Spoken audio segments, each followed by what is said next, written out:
Hi friends, కంప్లీట్గా ఈ వీడియోలో ఏపీ డిఎస్సి 2025 నోటిఫికేషన్ అయితే రిలీజ్ అయితే చేశారు.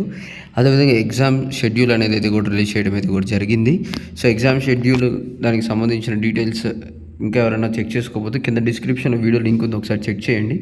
ఈ వీడియోలో కంప్లీట్గా డిఎస్సి 2025కి సంబంధించిన ఆన్లైన్ అప్లికేషన్ ఏ విధంగా సబ్మిట్ చేసుకోవాలి, ఏ విధంగా అప్లై చేసుకోవాలి, సో దానికి సంబంధించి complete step by step video అనేది అయితే కూడా ఎక్స్ప్లెయిన్ చేయడం అయితే కూడా జరుగుతుంది. సో వీడియో అయితే ఎక్కడ స్కిప్ చేయకుండా ఎండ్ వరకు చూడండి. మరిన్ని లేటెస్ట్ అప్డేట్స్ కోసం ఛానల్ని సబ్స్క్రైబ్ చేసుకొని మన టెలిగ్రామ్ గ్రూప్లో అయితే కూడా జాయిన్ అవ్వండి. సో వీడియోని అయితే లైక్ అయితే చేయండి. వన్స్ మీరు డిఎస్సికి సంబంధించిన అఫీషియల్ పోర్టల్ అనేది అయితే ఓపెన్ చేసిన తర్వాత మనకి ఇంటర్ఫేస్ అయితే ఏ విధంగా అయితే ఉంటుంది. సో ఇక్కడ రైట్ సైడ్ కార్నర్లో క్యాండిడేట్ లాగిన్ అని కనపడుతుంది కదా, సో మీరు ఎక్కడైతే క్లిక్ చేయాల్సి ఉంటుంది. సో అక్కడ క్లిక్ చేస్తే మనకి ఈ విధంగా అయితే వస్తుందన్నమాట. సో అక్కడ మీరు న్యూ రిజిస్ట్రేషన్ అనే దాని మీద అయితే క్లిక్ అయితే చేయాల్సి ఉంటుంది ఇంకొకసారి. సో న్యూ రిజిస్ట్రేషన్ మీద క్లిక్ చేసిన తర్వాత ఈ విధంగా ఇంకొక పాపప్ అయితే వస్తుంది. సో ఇక్కడ ఇవన్నీ టిక్ మార్క్ అయితే మీరైతే సో ఈ పాపప్లో ఇచ్చిన అన్ని బాక్సెస్ అయితే మీరు టిక్ మార్క్ అయితే సెలెక్ట్ చేసి నెక్స్ట్ ప్రొసీడ్ అనే దాని మీద అయితే మీరు క్లిక్ చేయాల్సి ఉంటుంది అనమాట.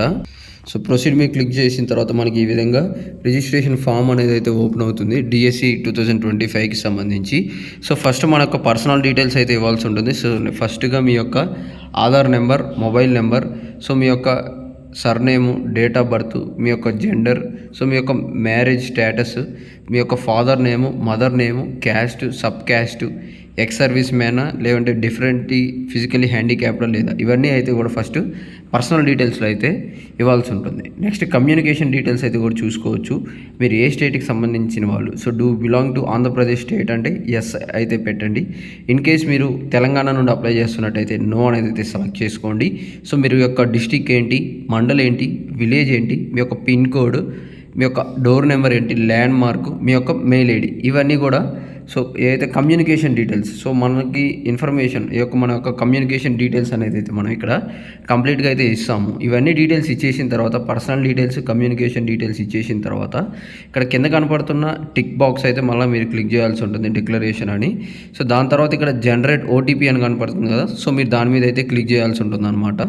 సో ఈ విధంగా అయితే వస్తుంది, are you sure you want to submit అని. సో సెండ్ ఓటీపీ అనే దాని మీద అయితే మీరు క్లిక్ చేయండి.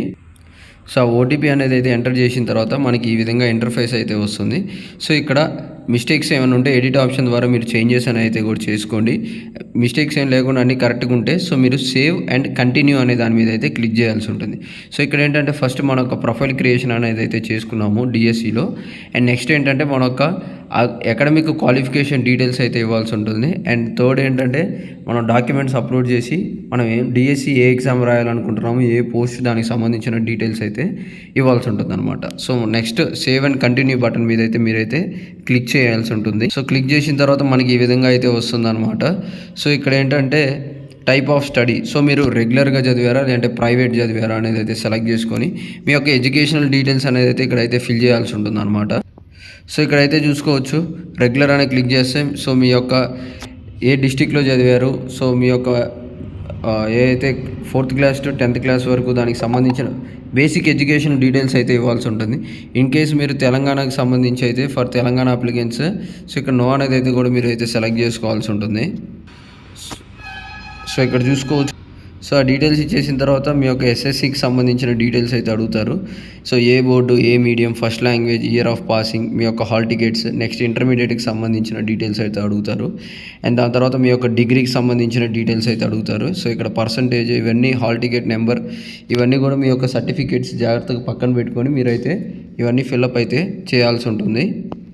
సో ఇన్ కేస్ మీరు పీజీ కానీ చేసి ఉంటే పీజీకి సంబంధించిన డీటెయిల్స్ అయితే కూడా ఇక్కడైతే ఇవ్వాల్సి ఉంటుంది. మీరు పీజీ చేయకపోయినట్టయితే నో అనేది అయితే సెలెక్ట్ చేసుకోండి. అండ్ ఇక్కడ చూసుకున్నట్టయితే టెట్ రాసి ఉంటే టెట్కి సంబంధించిన క్వాలిఫై అయిన వాళ్ళు టెట్కి సంబంధించిన డీటెయిల్స్ అయితే ఇక్కడైతే ఇవ్వాల్సి ఉంటుంది అనమాట. సో నెక్స్ట్ చూసుకున్నట్టయితే ప్రొఫెషనల్ క్వాలిఫికేషన్. సో ప్రొఫెషనల్ క్వాలిఫికేషన్లో కూడా so qualification, university, exam, year of passing, percentage, ఇవన్నీ కూడా మీరైతే ఇవ్వాల్సి ఉంటుంది. సో ఇక్కడ సేవ్ అండ్ కంటిన్యూ బటన్ మీద అయితే మీరు క్లిక్ చేయాల్సి ఉంటుంది అనమాట. సో సేవ్ అండ్ కంటిన్యూ మీద క్లిక్ చేస్తే మనకి ఏదైతే పర్సనల్ డీటెయిల్స్, క్యాండిడేట్ డీటెయిల్స్ ఇచ్చామో, ఎడ్యుకేషన్ డీటెయిల్స్, వాటికి వెరిఫై అండ్ కరెక్ట్ అనే దాని మీద కన్ఫర్మేషన్ ఈ టిక్ బాక్సెస్ మీద మనమైతే అన్నీ కూడా సెలెక్ట్ చేయాల్సి ఉంటుంది. ఇన్ కేస్ ఏమైనా చేంజెస్ ఉంటే మీరు చేంజెస్ అనేది అయితే ఇక్కడే చేసుకోవచ్చు. సో ఇవన్నీ డీటెయిల్స్ అయితే ఇచ్చేసుకోండి. అండ్ మీ యొక్క పోస్ట్, ఎలిజిబుల్ పోస్ట్ మీరు అక్కడ ఏదైతే పైన సెలెక్ట్ చేసుకున్నారో అవి అయితే కూడా సెలెక్ట్ చేయాల్సి ఉంటుంది. సెలెక్ట్ చేసుకున్న తర్వాత ఇక్కడ కన్ఫర్మ్ అండ్ సేవ్ ఆప్షన్ మీద అయితే క్లిక్ చేయాల్సి ఉంటుంది ఇంకొకసారి. సో దాని తర్వాత పోస్ట్లో చూసుకున్నట్టయితే ఇక్కడ previously paid selected to applying post అనేది అయితే ఇక్కడైతే చూపిస్తున్నారు. ఏదైతే మనకి మీ యొక్క పోస్ట్ డీటెయిల్స్లో ఇక్కడైతే చూసుకోవచ్చు. సో ఇక్కడైతే చూసుకోవచ్చు, once selected on the empty check box it will be displayed that candidate must pay for newly selected post. So ఇక్కడ ఎక్కడైతే టిక్ మార్క్ లేకుండా ఉందో సో అది కానీ మీరు సెలెక్ట్ చేసుకున్నట్టయితే సో దానికి సంబంధించిన పోస్ట్కి మీరు అమౌంట్ అనేది అయితే పే చేయాల్సి ఉంటుంది. సో ఇక్కడైతే చూసుకోవచ్చు మనకి సెకండ్ కాలంలో ఈ టిక్ మార్క్ సెలెక్ట్ చేసుకున్నట్టయితే మనకి ఇక్కడ సో 750 రూపీస్ అనేది అయితే కూడా ఎగ్జామ్ ఫీ అనేది అయితే కూడా పే చేయమని అయితే చూపిస్తుంది. సో ఈ విధంగా మీరు ఏ పోస్ట్కి అప్లై చేసుకుంటున్నాం అనేది చూసుకొని మీరైతే టిక్ మార్క్ అనేది అయితే కూడా సెలెక్ట్ చేసుకోవాల్సి ఉంటుంది. సో ఇక్కడైతే కూడా చూసుకోవచ్చు మనకి డిస్టిక్ వైజ్గా కాలేజెస్, పోస్టులు అన్నీ అయితే కూడా ఇచ్చారు. సో ఇక్కడ ఏంటంటే ప్లస్ మార్క్ మీద క్లిక్ చేసి అయితే ప్రిఫరెన్స్ పోస్ట్ అనేది అయితే కూడా చేంజ్ అయితే కూడా చేసుకోవచ్చు అనమాట. ఫస్ట్, సెకండ్ అనే పోస్టెస్ అయితే చేంజ్ చేసుకోవచ్చు. ఏదైతే ఇక్కడ up and down arrow marks ఉన్నాయో అవి ప్లస్ ఆర్ మైనస్ చేసుకుంటే మీరు ఇక్కడ ప్రిఫరెన్సెస్ అయితే 1, 2, 3 అయితే ఇచ్చుకోవచ్చు అనమాట. అండ్ నెక్స్ట్ ఎగ్జామ్ సెంటర్స్ అయితే కూడా మీరు ప్రిఫరెన్స్గా అయితే ఇచ్చుకోవచ్చు, డిస్టిక్ వైజ్గా ఇచ్చేసుకొని. దాని తర్వాత ఇక్కడ జనరేట్ ఓటీపీ మీద క్లిక్ చేసేసి సో మీ యొక్క ఓటీపీ అనేది అయితే కూడా ఎంటర్ చేసేసేయండి.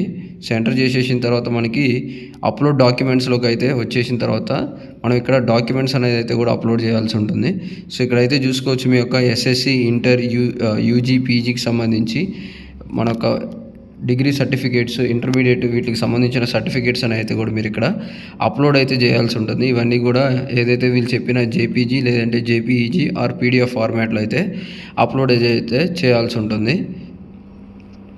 అండ్ నెక్స్ట్ చూసుకున్నట్టయితే ఇక్కడతో మన యొక్క సో ఈ సర్టిఫికేట్స్ అన్నీ అప్లోడ్ చేసిన తర్వాత కింద సేవ్ అండ్ సబ్మిట్ బటన్ ఉంటుంది. సో మీరు అక్కడ క్లిక్ చేసినట్టయితే డిఎస్సి 2025కి సంబంధించిన మీ యొక్క అప్లికేషన్ అనేది అయితే కూడా సక్సెస్ఫుల్గా సేవ్ అయిపోయి మీకు ఒక రిజిస్ట్రేషన్ నెంబర్ అయితే వస్తుంది. సో అది నోట్ డౌన్ అయితే చేసుకోండి. సో నోట్ డౌన్ చేసుకున్న తర్వాత మనకి సర్వీసెస్లోకి వచ్చిన తర్వాత ఇక్కడ ప్రింట్ అనే ఆప్షన్ ఉంటుంది కదా.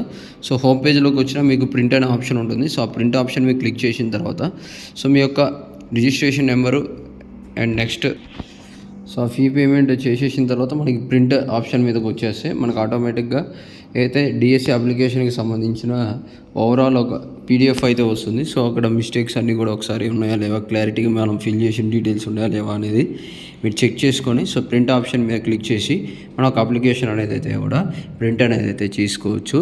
సో ఈ విధంగా కూడా ఏపీ డిఎస్సి 2025కి సంబంధించిన అప్లికేషన్ ప్రాసెస్. సో ఇదైతే కూడా లేటెస్ట్ అప్డేట్ అన్నట్టు. సో మరిన్ని లేటెస్ట్ అప్డేట్స్ కోసం ఛానల్ తప్పకుండా సబ్స్క్రైబ్ చేసుకొని మన టెలిగ్రామ్ గ్రూప్లో అయితే కూడా జాయిన్ అయితే అవ్వండి లేటెస్ట్ అప్డేట్స్ కోసం. So thank you for watching this video.